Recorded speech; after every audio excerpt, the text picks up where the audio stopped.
What's up everybody, KB Shot Review here with a different type of video today. Today, I want your guys' opinion. So, first off, clearance. For the last few years I've been carrying a Palomar Striker Fire pistol, whether it's this Glock 45 or my P365 XL. And I've had zero issues with it. I've enjoyed it. I carry them just about everywhere I go. A few months ago, I fell down a 1911 rabbit hole.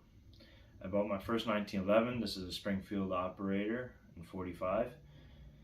And then I bought my first 2011. So originally, this gun was my do-it-all gun. I would carry this sometimes. I would use this as my home defense gun. This is my range gun. This is a competition gun. I use this gun for everything. I decided to go down the 2011 route because I wanted to try out something new and get a little bit faster, a little bit better at my sport.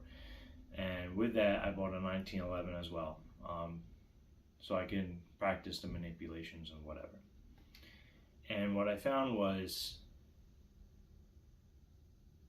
this, holding a 1911 in your hand, a full size, full weight 1911, there's something to it, okay? To the fact that my 2011 is now my range / competition gun. This has been my home defense gun, and I'm trying to see if I should just keep going and make this my everyday carry. So let's get a little bit of the facts, right? Let's go my Glock 45. This would typically come with a 17-round magazine. I live in the great state of New York, where we are magazine restricted to 10 rounds. So I have a total of 11 rounds of 9mm I can carry in this gun at one time. It's 4 inches long. It weighs about 22 ounces without the light and the optic. So a little bit heavier than 22 ounces, let's say. I don't have a scale. 45 ACP, 8+1 capacity, 5-inch barrel, so a little bit longer, 45 ounces, almost double the weight. Okay. So, why did I enjoy carrying this? Number one, I enjoy carrying this 45 because it has a full-size frame and a shorter slide, so it's a little bit more comfortable for me carrying appendix. It's also a little lighter, and because I know it's a Glock, it's just going to run majority of the time. There's hardly ever going to be an issue with this thing running. The downsides I find of this is it's a little wide, so I print a little bit more, and it's a Glock, right? My point of aim when I pick it up now, since I've been training so much with the 1911s and the 2011s, that I have to, it takes me a second to find my dot, my sight. So I have to dip it down just a little bit. Not out of this realm craziness, not something I can't train out of my system, just something I've noticed. With this, the point of aim, I always have my irons, boom, right there, and it pops up right where I want it to be. As you can see, this is not optic cut. I don't plan on putting an optic on this. I wanted a more traditional style looking 1911. It is a little thinner, so I don't print as much, and when I carry an extra magazine, because like I said, I live in the state of New York, so an extra magazine is basically required.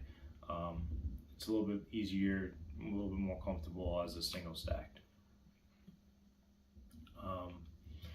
The other thing I found with this 1911, or 1911s and 2011s in general, is I really enjoy having to do all these manipulations. I don't know if I'm just being a nerd or whatever, but you know, having to pull the gun, flip down the safety, make sure the grip safety is engaged, find your sights, boom, pull the trigger. It makes you just feel a little bit more sophisticated. It's almost like driving a manual car. You just feel a little bit more a little bit more badass at times. Whereas this, you know, you just point and aim. And there's something to be said in a stressful situation about that.